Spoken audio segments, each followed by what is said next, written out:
লাশ নিয়ে ব্যবসা করছে হাসপাতাল কর্তৃপক্ষ, এমনকি মৃত মানুষকে জীবিত বলে রেখে দিচ্ছে আইসিইউতে।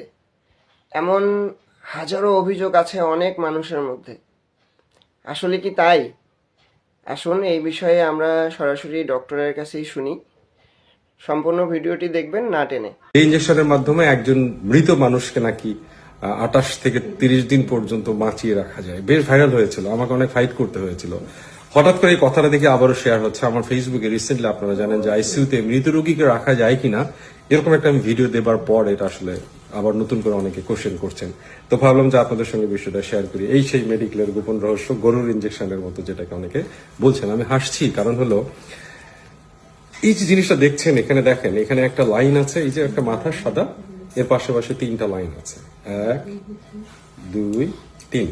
এটাকে বলা হয় সিভি লাইন। সিভি লাইন, আপনি ডিটেলস যাওয়া দরকার নেই, আপনি ধরে নেন যে সিভি লাইন। সিভি লাইন, এখন আপনি সিভি লাইন কথাটা আপনি গুগল গিয়ে সার্চ করতে পারেন, চ্যাট জিপিটিতে দেখতে পারেন, যেখানে খুশি দেখে নিতে পারেন। এই সিভি লাইনটা আসলে একজন চিকিৎসকের জন্য, বিশেষ করে যারা ক্রিটিক্যাল কেয়ার মেডিসিন কিংবা যারা অ্যানেস্থেসিয়া দেন বা যারা জরুরি রোগী নিয়ে কাজ করেন, তাদের জন্য এটা একটা বলা যেতে পারে যে মানে মহাসড়ক।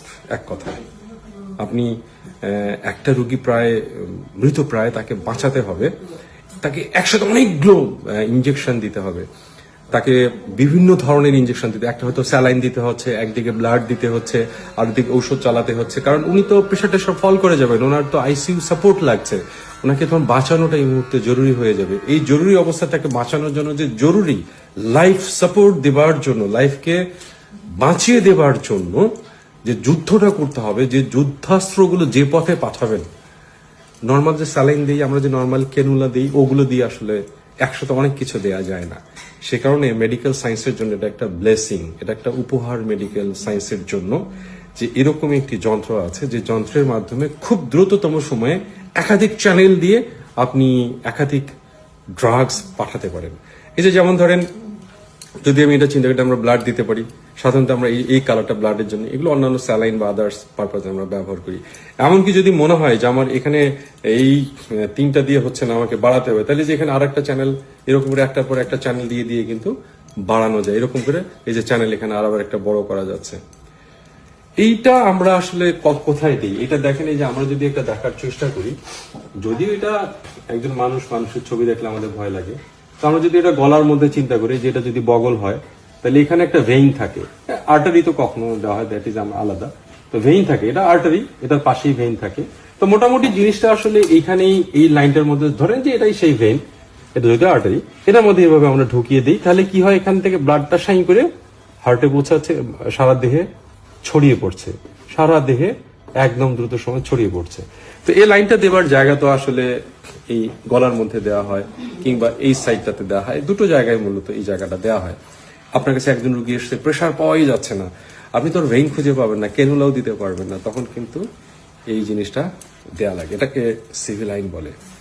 চিন্তা করেন যে যন্ত্র দিয়ে একজন মৃতপ্রায়, একজন চলে যাচ্ছেন পৃথিবী ছেড়ে, এমন একটা মানুষকে আমরা বাঁচিয়ে রাখার রাস্তাটা তৈরি করতে পারি। মেডিকেল সায়েন্সের যে অনন্য একটা অবদান, এই অবদানটাকেই সাধারণ মানুষ ছড়িয়ে দিয়েছে, যে আইসিইউতে বগলের নিচে একটা ইনজেকশন রেখে মৃত মানুষকে অনেকদিন পর্যন্ত তারা ধরে রাখে, অহেতুক বিল তোলে, অহেতুক রেখে দেয়।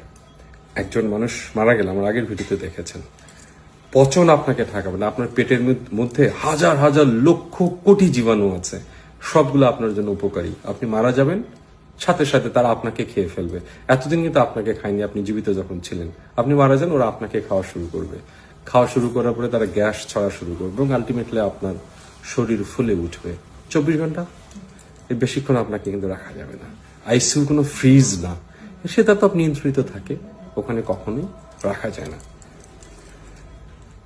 আপনারা যখন এই ধরনের একটা কোয়েশ্চেন করেন, এই ধরনের তথ্য ছড়ান, আমাদের প্রথমে দুঃখ লাগে যে কত উপকারী একটা জিনিসকে মানুষ কতভাবে ভুলভাবে ছড়িয়ে দেয়। তারপর আমরা বোঝানোর চেষ্টা করি, তারপরে যখন বোঝেন না, তখন আমরা আসলে আমাদের নিজের মধ্যে একটা হাসি আসে, অসহায়তার হাসি। আজকে যারা ভিডিওটি দেখলেন, এই সিভিল লাইন সম্পর্কে মিনিমাম একটু জ্ঞান পেলেন। যারা এই ধরনের কুসংস্কার, বা অপতথ্যগুলো ছড়ায় তাদেরকে প্লিজ জানিয়ে দিবেন, একটু কষ্ট করে সিভিল আইন জিনিসটা কি তারা যেন পড়ে নেন। যারা আমাকে বিভিন্ন কমেন্ট দিয়ে এ বিষয়ে প্রশ্ন করেছেন, আশা করি ভিডিওর মাধ্যমে আপনাদের উত্তরটা আমি দিয়ে দিলাম। সবাই ভালো থাকবেন, আল্লাহ পাক আমাদের সবাইকে জ্ঞান বৃদ্ধি করবার সুযোগ দিক, সেই প্রার্থনা রেখে আজকে আমি এখানে বিদায় নিচ্ছি। আল্লাহ হাফেজ। সেবামূলক জানা অজানা এমন ভিডিও পেতে পেজটি ফলো করে আমাদের সাথেই থাকুন। ভিডিওটি শেয়ার করে আপনার টাইমলাইনে রেখে দিতে পারেন। আপনার ফেসবুক ফ্রেন্ড ও আশেপাশের মানুষরা আপনার একটি শেয়ারের উছিলায় এই ভিডিওটি দেখতে পাবে, অজানা কিছু জিনিস জানতে পারবে, কিছু ভুল ধারণা থেকে হয়তোবা বেরিয়ে আসতে পারবে। ধন্যবাদ সবাইকে। আসসালামু আলাইকুম।